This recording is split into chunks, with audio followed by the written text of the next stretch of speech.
untuk bisa kembali menyari dan menelusuri bagaimana Reno dalam kondisi sosial dan keberagaman di masa dia.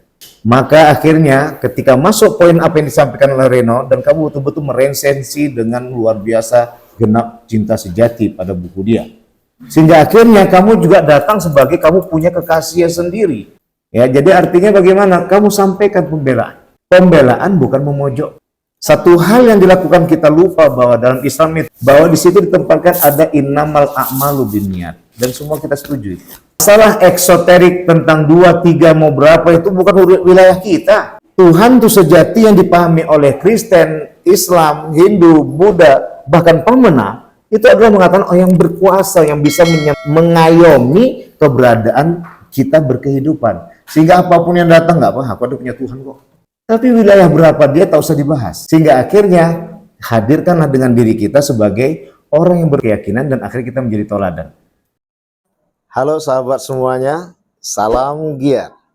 Berjumpa di channel al.andawi.andi.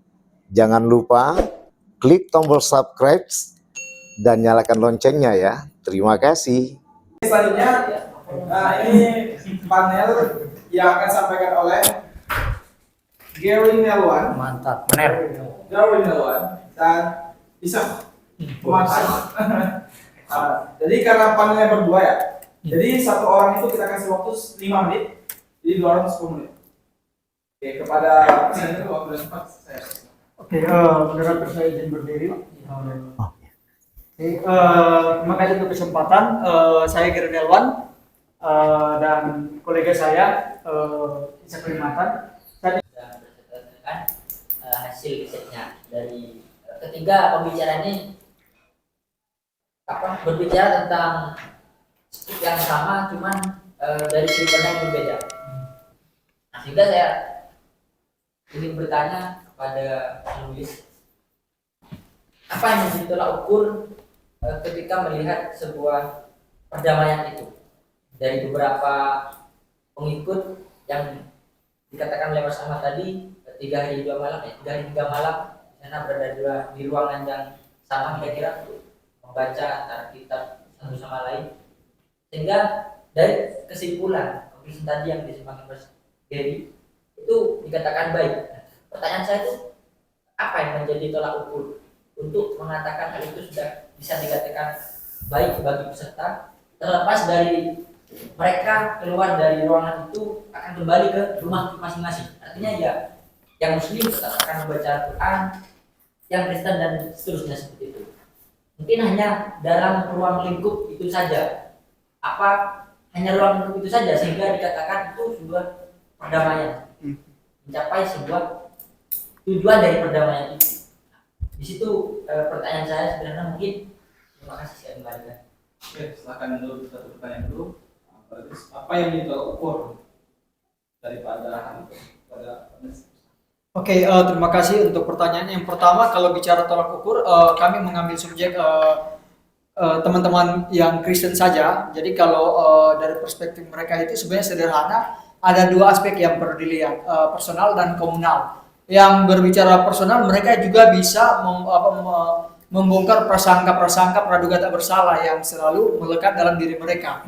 Ya, dalam tanda kutip, mayoritarianisme itu sangat kuat melekat dalam pemikiran teman-teman Kristen. Ya, apalagi di Jogja ya, saya sebagai kelompok minor gitu, saat akan berjumpa dengan teman-teman Muslim itu, apalagi baca kitabnya, wah jangan-jangan saya jadi korban yang kesekian ya dari para ya sudah-sudah itu. Ya, itu kan ada jadi ketakutan. Maka saat dia bergaul dan mengalami itu minimal dia sudah bisa memanajemen konflik personalnya.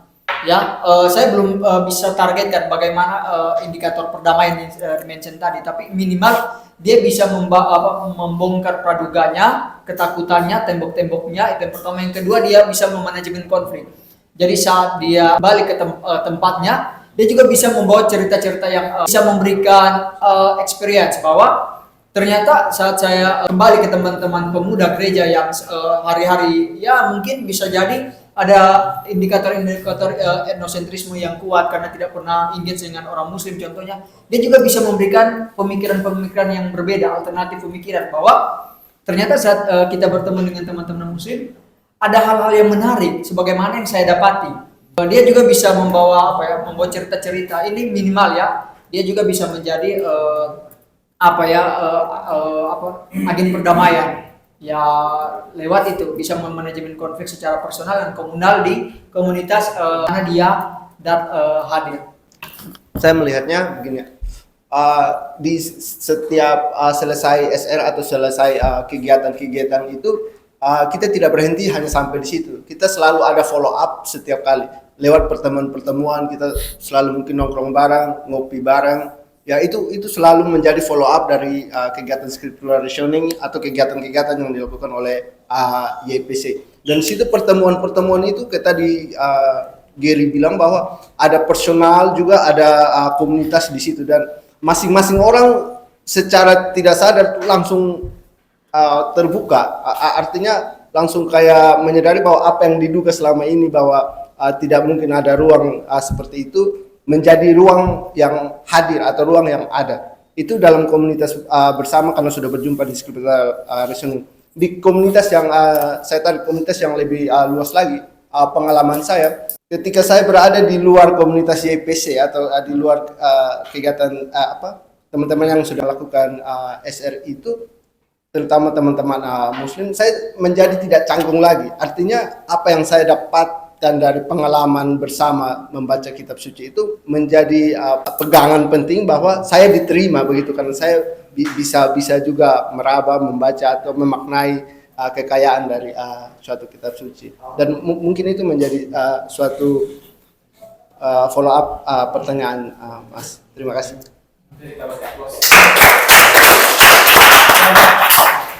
Baik, semakin siang semakin ngisap perut tuh.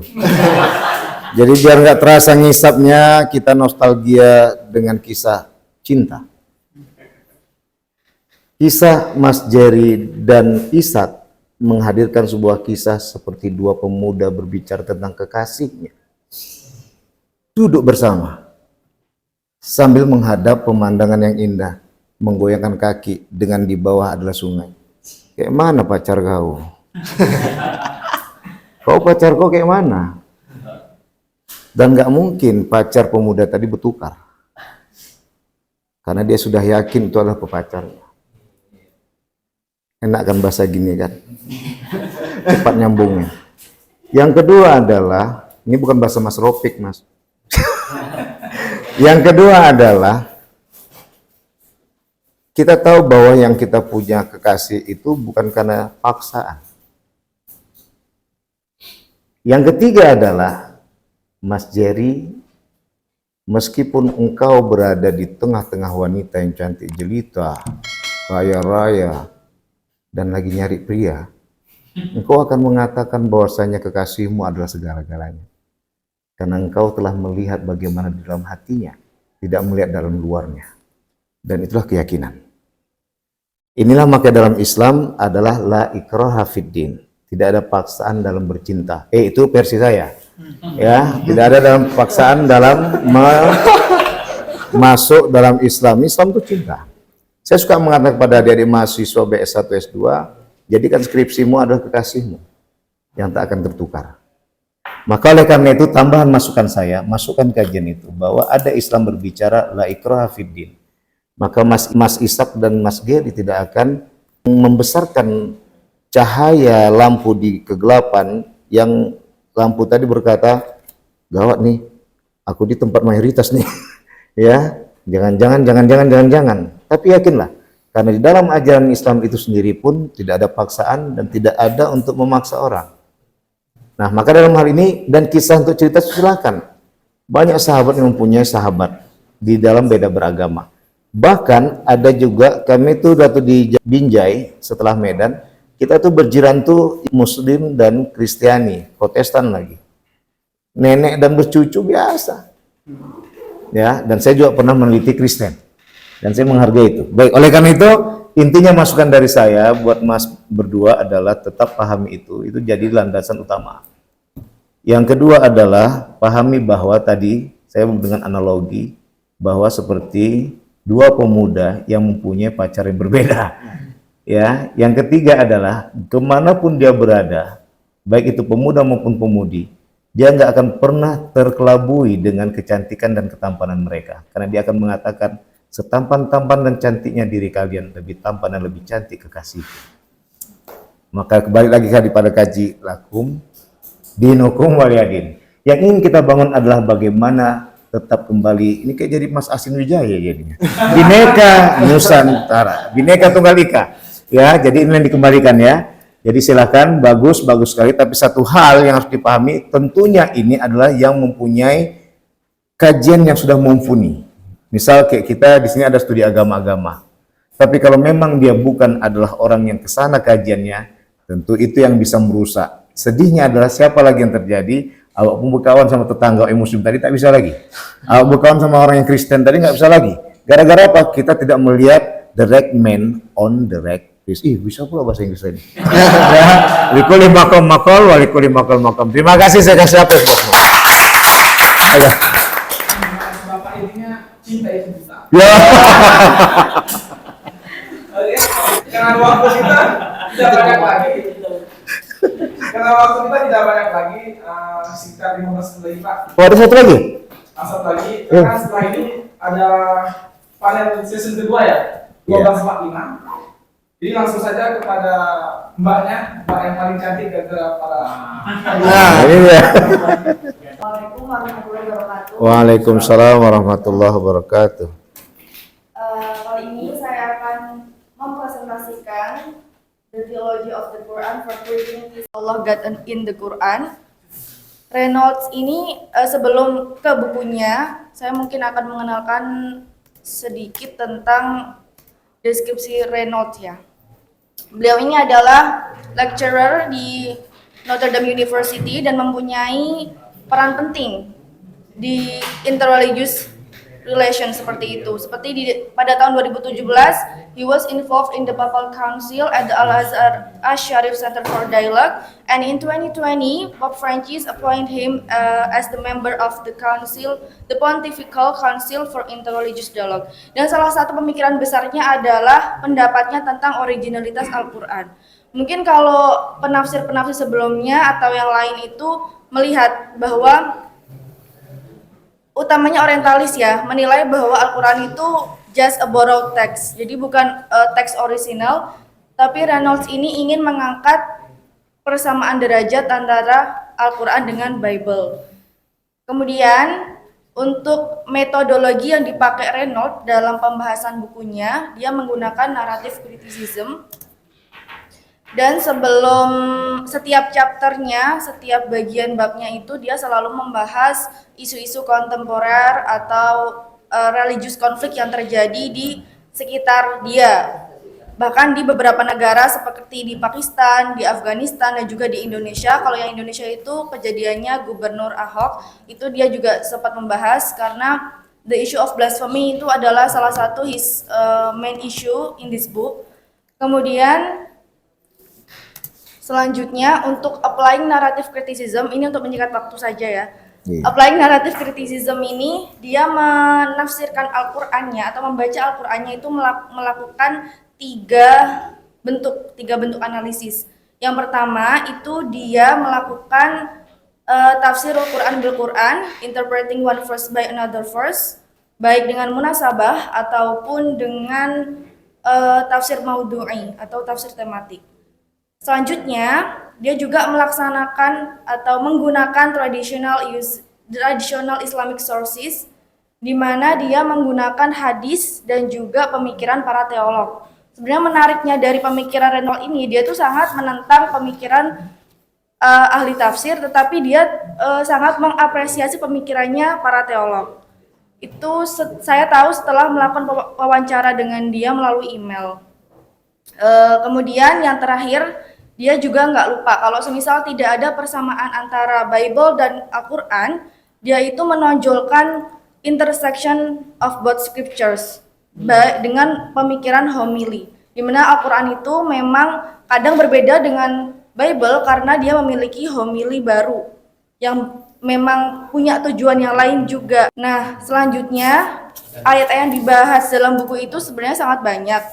Karena di sini saya hanya membatasi kepada study of theological verses saja, di mana theological verses ini diharapkan mampu membawa atau menciptakan peaceful coexistence di antara agama-agama. Tapi khususnya kalau di sini hanya untuk Muslim Kristen. Dan kemudian ada 3 tema besar yang dia bahas. Saya kelompokkan itu menjadi 3. Yang pertama ada the form of God's mercy.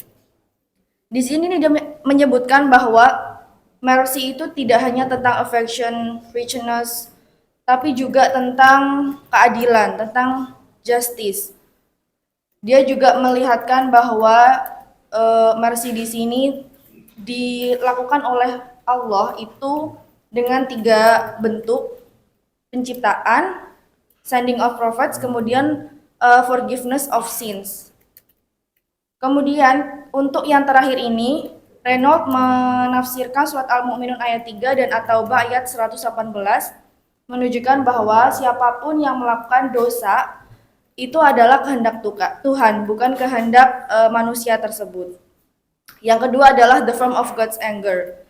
Di sini dia menunjukkan bahwa mercy dan anger ini juga sama-sama ada di Bible. Semisal orang Kristen menganggap Tuhannya dalam Al-Quran itu jahat, dia langsung menegasikan itu, bahwa sebenarnya juga sifat yang di Al-Quran yang identikan dengan Tuhan dalam Al-Quran itu sama juga ada di Bible gitu. Jadi bukan hal yang harus diperdebatkan lagi. Kemudian yang ketiga itu pembahasan tentang eskatologi Al-Quran. Mungkin orang-orang non-Muslim kan sering mendengar kalau kamu tuh nanti akan masuk neraka atau apa. Nah, dia juga dibahas di situ bahwa Tuhan itu memiliki absolute right to forgive or punish whoever he wants. Jadi maafnya Tuhan atau hukuman Tuhan itu tidak bisa diprediksi oleh siapapun karena kapasitas manusia itu terbatas. Dan ayat-ayat yang dikaji oleh Reynolds juga memiliki implikasi lanjutan dalam social religious life pembacanya. Oke, kemudian ya ini udah ya tadi about the fate of unbelievers dan sinners itu dia salah 2 ayat yang dia kaji itu ada surat Al-A'raf ayat 46 sampai 49 dan Al-Fatir ayat 32, di mana di situ dia merujuk juga ke pemikirannya Abu Hamid Al-Ghazali yang menyatakan bahwa ada satu kelompok yang dimana itu suatu ketika akan berada di ketinggian, yang mana disebut Abu Hamid Al-Ghazali itu dengan ihya, yang berarti suatu jiwa yang sedang menunggu untuk memasuki surga gitu. Dan Reynolds ini memasukkan unbelievers sama sinful believers ini ke dalam kelompok itu. Jadi ada satu kelompok ini yang memang belum tahu nanti nasibnya akan masuk surga atau neraka, seperti itu. Dan salah satu ayat yang dia kaji yang dimana itu membicarakan tentang percakapan Tuhan dengan Nabi Isa. Di situ kan Nabi Isa ditanya oleh Allah kalau kamu emang menyuruh umatmu untuk menyembah kamu gitu kan. Terus di situ Nabi Isa bilang saya nggak pernah seperti itu gitu. Nah, di situ kan seakan-akan Nabi Isa itu melepas dan menolak tindakan yang dilakukan oleh umatnya gitu kan. Nah, di sini kan jelas kalau umat muslim yang membaca, oh berarti itu kan apa yang mereka lakukan itu salah gitu loh. Dengan apa yang mereka lakukan itu salah. Tapi Reynolds datang dengan pembacaan yang berbeda. Dia melihat dari percakapan ini justru ada 2 makna yang bisa kita baca. Di mana Allah itu memang mengkonfirmasi bahwa itu adalah hak prerogatifnya untuk menilai atau menghukum manusia. Kemudian apabila takdir manusia ini tergantung kehendaknya Tuhan, maka nggak ada yang bisa di-excluded dari limpahan rahmatnya Tuhan ini. Bahkan non-muslim pun dapat kesempatan itu, seperti itu. Dan finally, sebenarnya my another analysis of this paper itu, meskipun Reynolds itu tidak mengucapkan tidak mengatakan secara gamblang, saya lihat di sini ada 2 core values yang ingin disampaikan. Tetapi masing-masing core values ini untuk Kristen dan juga untuk Muslim. Ya, untuk Kristen ini Reynolds yakin bahwa semisal penafsiran Bible dan Quran ini dijadikan satu akan memunculkan gagasan worshiping the same God, bahwa Bible dan Quran ini menjelaskan satu Tuhan, bukan Tuhan yang berbeda. Itu akan bisa menjadi prinsipal konsep bagi Kristen untuk mewujudkan relasi yang bagus terhadap Muslim. Jadi relasinya emang karena ketulusan hati, niat yang baik seperti itu. Sedangkan kalau misalnya gagasan ini dimaksudkan untuk Muslim readersnya, itu nggak bakal masuk karena banyak ayat yang memang secara gamblang criticize keberadaan agama lain gitu. Ada yang memang kontroversial, mengecam mereka seperti itu. Jadi dia datang dengan menekankan gagasan divine freedom, bahwa sinful Muslim dan non-Muslim itu memang mungkin bisa mendapatkan keselamatan nanti di hari akhir, dan itu adalah hak Tuhan untuk membalas dendam apabila memang diperlukan. Jadi nggak ada manusia yang take over his right gitu ya, apalagi dengan melakukan religious violence seperti itu. Untuk yang terakhir, I would quote what Reynolds said, that humans are to coexist and it's God's role to forgive and punish. Assalamualaikum warahmatullahi wabarakatuh. Assalamualaikum warahmatullahi Mas, silakan. boleh. Oke, sebetulnya saya melihat yang dilakukan oleh Reynolds mirip dengan oleh EDPC sebenarnya. Iya. Karena mau Lebih membaca substansial mungkin. secara aman dulu kitab suci dan literatur keturunannya. Iya. Jadi pembacanya cross tekstual juga. Cuman pertanyaan saya satu nih tentang nomenklatur Allah ALLAH dan Allah Alif Lam Mim itu. Dengan perbedaannya cukup signifikan ya, bagaimana dia bisa merangkum pembahasan tentang penamaan terhadap divine entity. Oh ya. Jadi kalau di situ dia mengatakan di bukunya akan menggunakan nomenklatur Allah ketika memang itu hanya ada di Al-Qur'an. Tuhan yang dijelaskan di Al-Qur'an. Tapi dia akan menggunakan nomenklatur God ketika itu ada di Bible dan di Al-Qur'an. Gitu. Jadi tapi dia menegaskan juga kalau penggunaan nomenklatur yang berbeda ini itu hanya untuk memperjelas, oh di sini berarti ada di Al-Qur'an dan tidak ada di Bible. Tapi kalau pakai God itu berarti ada di dua kitab itu gitu kan. Dan dia tidak bermaksud untuk membedakan kitab itu karena dia tetap yakin bahwa Bible dan Quran itu membahas satu Tuhan yang sama.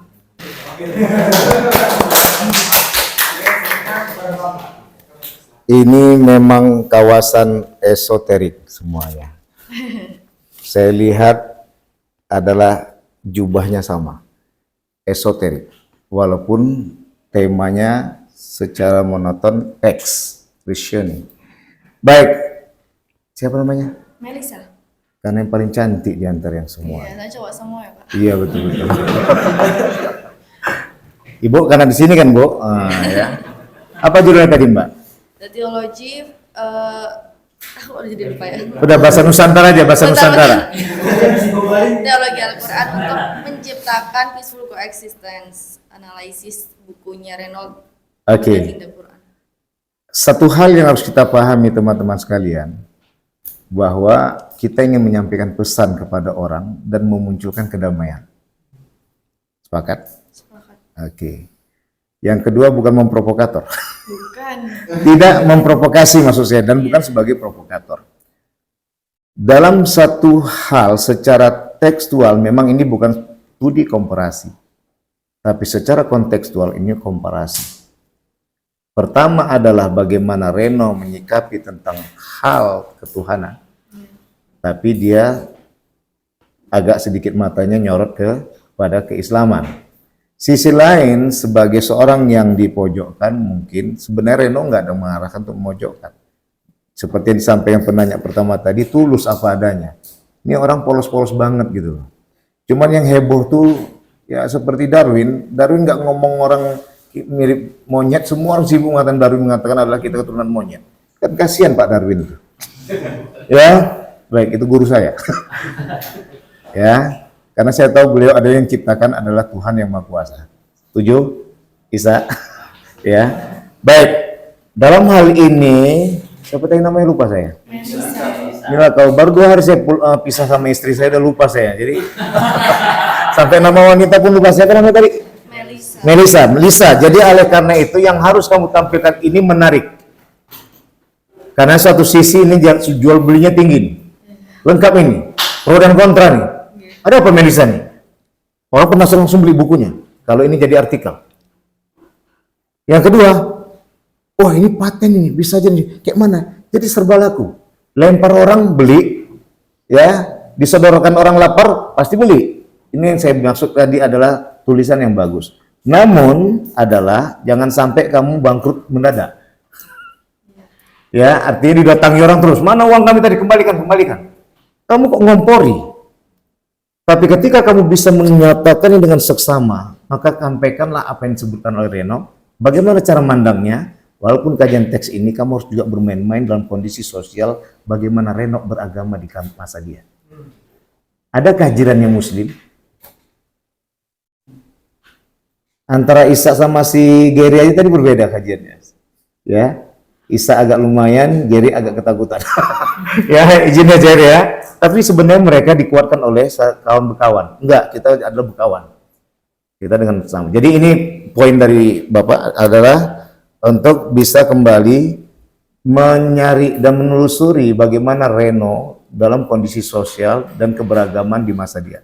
Saya selalu sampaikan itu sama mahasiswa-mahasiswi S2 ya, karena Mas Soekarno,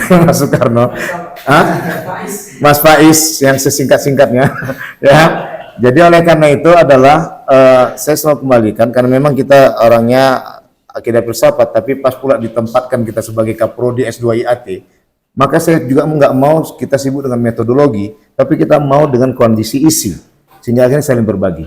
Yang pertama tadi cari tahu itu, maka akhirnya ketika masuk poin apa yang disampaikan oleh Reno dan kamu betul-betul meresensi dengan luar biasa genap cinta sejati pada buku dia, sehingga akhirnya kamu juga datang sebagai kamu punya kekasih sendiri. Yang saya bilang tadi sama si Isa sama si Gary, kekasih kalian nggak akan berpisah dan nggak bertukar. Rezeki itu nggak pernah tertukar gitu loh. Ya, jadi artinya bagaimana? Kamu sampaikan pembelaan. Pembelaan bukan memojokkan. Satu hal yang dilakukan kita lupa bahwa dalam Islam itu Mas Yeri sama Mas Isa dan Mas Yeri juga ya, bahwa di situ ditempatkan ada innamal a'malu binniyat dan semua kita setuju itu. Masalah eksoterik tentang 2, 3 mau berapa itu bukan wilayah kita. Tuhan itu sejati yang dipahami oleh Kristen, Islam, Hindu, Buddha, bahkan Pamena, itu adalah mengatakan yang berkuasa, yang bisa mengayomi keberadaan kita berkehidupan. Sehingga apapun yang datang, nggak apa, aku ada punya Tuhan kok. Tapi wilayah berapa dia tak usah dibahas. Sehingga akhirnya hadirkanlah dengan diri kita sebagai orang yang berkeyakinan dan akhirnya kita menjadi teladan. Keteladanan ini ditampilkan oleh Melisa dengan paparan inilah dia yang sebenarnya dimaksud, apa yang salah paham oleh Reno. Ini saja, itu menarik, sangat menarik, cuman saya menyelamatkan ini produk yang bagus, jangan sampai laku pertama bangkrut berkepanjangan. Tapi kita buat nih laku pertama, tapi kaya seterusnya. Maka peace be open him, be open heart. Semua kita dalam keadaan penuh kedamaian antara satu dengan lain. Terima kasih. Padan kali Pak. Hah? Iya, luar biasa. Syukur tidak dapat kerasukan kan. Tidak dapat juga.